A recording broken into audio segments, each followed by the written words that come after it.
ప్రభునందు సహోదరి సహోదరులారా, క్రైస్తవ విశ్వాసులమైనటువంటి మనం అందరమును నూతనముగా క్రైస్తవాన్ని స్వీకరించినటువంటి తోటి విశ్వాసులకు బైబిల్ చదువుతున్నప్పుడు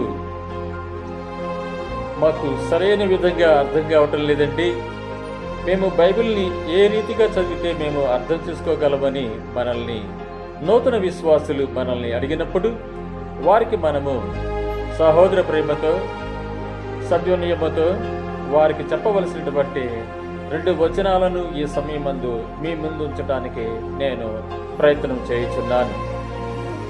మొదటగా పరిశుద్ధ గ్రంథాన్ని బాగా చదువుకోవటానికి అర్థం చేసుకుంటానికి దేవుడిచ్చినటువంటి అమూల్యమైనటువంటి బంగారు సూత్రము, బైబిల్ని చదివేటువంటి ఫార్ములా యెషయా గ్రంథము 28వ అధ్యాయము 13వ వచనం నుంచి చదువుకున్నట్లయితే మనకు అర్థమవుతుందండి.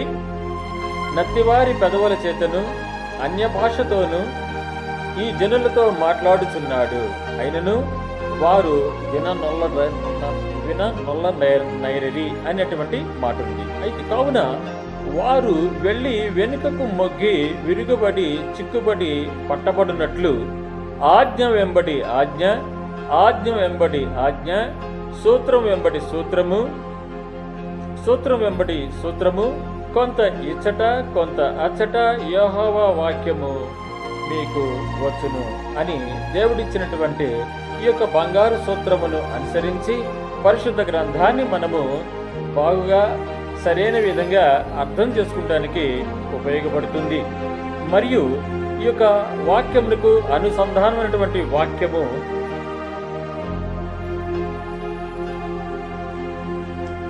కొరింథీయులకు రాసినటువంటి మొట్టమొదటి పత్రిక 2వ అధ్యాయము 13వ వచనాన్ని కూడాను మనము అనుసంధానం చేసుకొని పరిశుద్ధ గ్రంథాన్ని బాగుగా చదువుకొని ఆకలింపు చేసుకోవడానికి ఉపయోగపడుతుందండి. కొరింథీయులకు రాసినటువంటి మొట్టమొదటి పత్రిక 2వ అధ్యాయము 13వ వచనాన్ని కూడాను తీసుకుందాం.